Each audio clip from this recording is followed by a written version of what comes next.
ఆయన ఆ రోజు మనం ఒకసారి గుర్తుపెట్టుకుంటే హార్ట్ ఆపరేషన్ రావడం, అప్పుడు ఇండియాలో మంచి వైద్యులు కూడా లేకుండా పోవడం, అందుకే అమెరికాకి వెళ్ళి అక్కడ ఆపరేషన్ చేసుకొని తిరిగి వచ్చారు. తిరిగి వచ్చి మనం అందరం ఆనందంలో ఉంటే ఆ రోజే కుట్రకు తెరదీశారు. అయితే ఆ రోజు నాకు బాగా జ్ఞాపకం, ఇప్పుడు చాలామంది గుర్తు చేశారు. ఇంద్రసేనారెడ్డి గారు కూడా గుర్తు చేశారు, అదే మరి బుచ్చయ్య చౌదరి గారు కూడా చెప్పారు. అక్కడ వచ్చిన సమాచారం అంతా చూసిన తర్వాత నాకు ఒక అనుమానం వచ్చి, ఏదో కుట్ర జరుగుతూ ఉంది, దీన్ని తిప్పి కొట్టాలంటే ఎమ్మెల్యేలు మెజారిటీ ఉంటే తప్ప సాధ్యం కాదని రాత్రికి రాత్రే మొత్తం 161 మంది ఎమ్మెల్యేలని ఆ రోజు రామకృష్ణ స్టూడియోస్లో ముషిరాబాద్కి చేర్చాం. అది గేమ్ చేంజర్గా అయింది. ఆ రోజు కానీ రాకపోయి ఉంటే, ఇంతమంది ఎమ్మెల్యేలు లేకపోయి ఉంటే ఏమాత్రం కూడా భయపడకుండా ముందుకు పోయే పరిస్థితి వచ్చేది. అంత మునుపు కూడా చరిత్ర మీరు ఒకసారి చూస్తే 47 నుంచి 84 దగ్గర 37 సంవత్సరాలు. 37 సంవత్సరాల్లో 26 ప్రభుత్వాల్ని పడగొట్టారు. 18 నెలలకు ఒక్కొక్క ప్రభుత్వం పోయింది. కానీ ఈ మహాపోరాటంలో గెలిచింది ఒకే ఒక వ్యక్తి, అది నందమూరి తారక రామారావు గారు.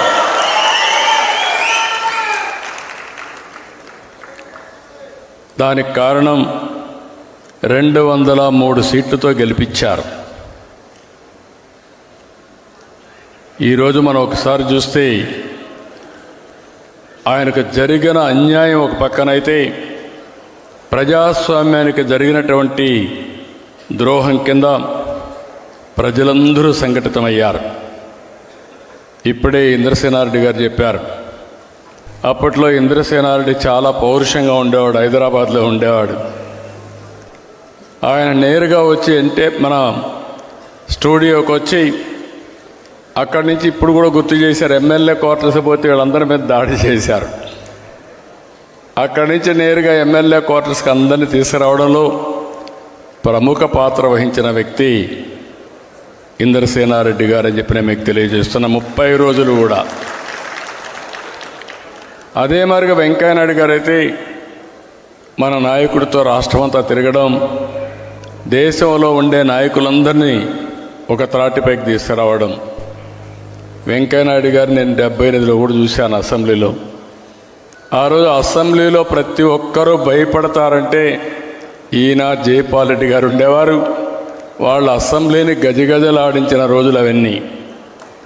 అలాంటి వ్యక్తి పూర్తిగా సహకరించి మన నాయకుడు ఎన్టీ రామారావు గారు అంటే చాలా అభిమానంగా వెంకయ్యనాయుడు గారు ఉండేవారు. ఎన్టీ రామారావు గారు కూడా ఆయన అంటే చాలా అభిమానం.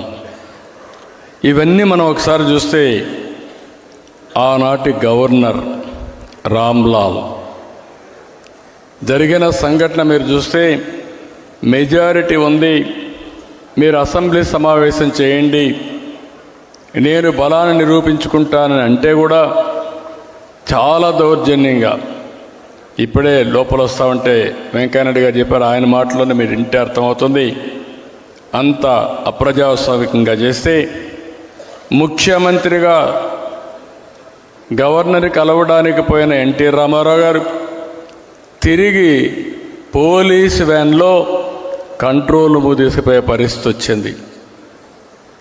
ఆ ఒక్క సంఘటన దేశంలో ఉండే ప్రతి ఒక్కరిని దిగ్భ్రాంతికి గురి చేసింది.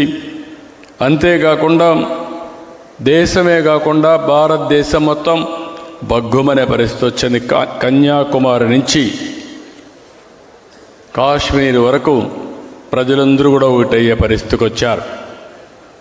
ఆంధ్రప్రదేశ్లో ఒక ప్రాంతం అని కాదు, ఒక గ్రామం అని కాదు, తెలంగాణ, ఉత్తరాంధ్ర, దక్షిణాంధ్ర, రాయలసీమ అందరూ ఒకటయ్యారు. ఎక్కడికక్కడ రోడ్డు ఎక్కారు.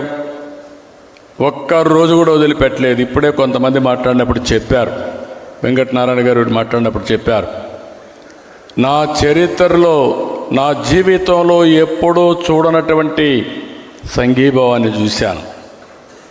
మేమందరం ఆ రోజు ఎమ్మెల్యేలు కాపాడుకోవాలి, ఒక ఎమ్మెల్యేకి మంత్రి పదవి అప్పట్లో ₹1,00,00,000 మరి డబ్బులు ఆఫర్ చేస్తే వీళ్ళని కాపాడుకోవడం మాకు చాలా కష్టమైపోయేది.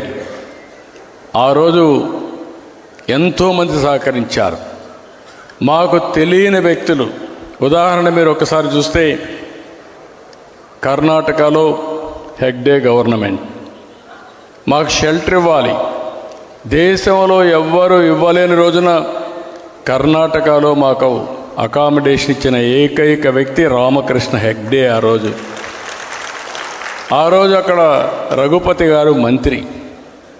రఘుపతి గారిని అప్పచెప్తే రాత్రింబగళ్ళు మాతో ఉండి మొత్తం ఎమ్మెల్యేలకు ఏం కావాలో చేసిన సందర్భం అది. దేశంలో ఉండే అన్ని రాజకీయ పార్టీలు, కాంగ్రెస్ ఇతర ప్రతిపక్షాలన్నీ కూడా 18 పార్టీలు జమకట్టాయి. ఒకే మాట, ఒకే డిమాండ్. మీరు చూస్తే గవర్నర్ రామ్లాల్ రీకాల్ చేయాలని పెద్ద ఎత్తున ఉద్యమాలు చేశారు. హేమీలు.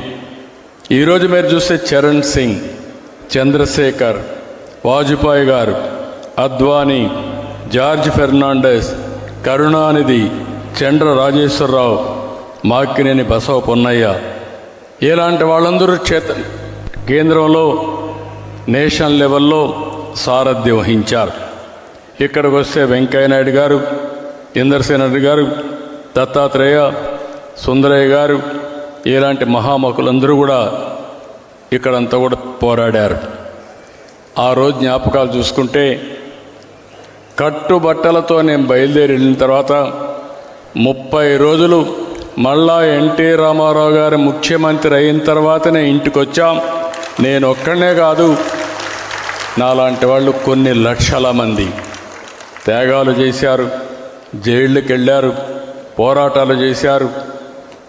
అంతిమంగా ఎమ్మెల్యేలు కూడా మీరు చూస్తే ఒక పట్టుదల, ఎట్టి పరిస్థితుల్లో ప్రజాస్వామ్యం కాపాడాలి, ఎన్టీ రామారావు గారికి న్యాయం జరగాలని పట్టుదలతో పోరాడారు. సాధించామని చెప్పి కూడా నేను మీకు తెలియజేస్తున్నా. ఓసారి బాధ, ఆవేదన కలుగుతుంది. అదే సమయంలో మా అత్తగారికి అయితే క్యాన్సర్ కూడా ఉండేది. ఈయనకు హార్ట్ ఆపరేషన్ అయింది, ఆవిడకి క్యాన్సర్ ఉంది. ఆ తర్వాత ఈయన ముఖ్యమంత్రి అయిన తర్వాత ఆవిడ చనిపోయే పరిస్థితికి వచ్చారు. ఇది కుటుంబంలో ఒకసారి తలుచుకుంటే చాలా బాధ, ఆవేదన. అదే సమయంలో ఎన్టీ రామారావు గారి పట్టుదల చూస్తే తెలుగు జాతి, అందుకే ఎన్టీ రామారావు గారు చిరస్థాయిగా తెలుగు జాతి ఉన్నంత వరకు తెలుగువారి గుండెల్లో ఉండిపోతారు. అది ఆయన పోరాడినటువంటి పోరాట పటిమ. అలాంటిది మనం ఎవ్వరూ మర్చిపోలేం.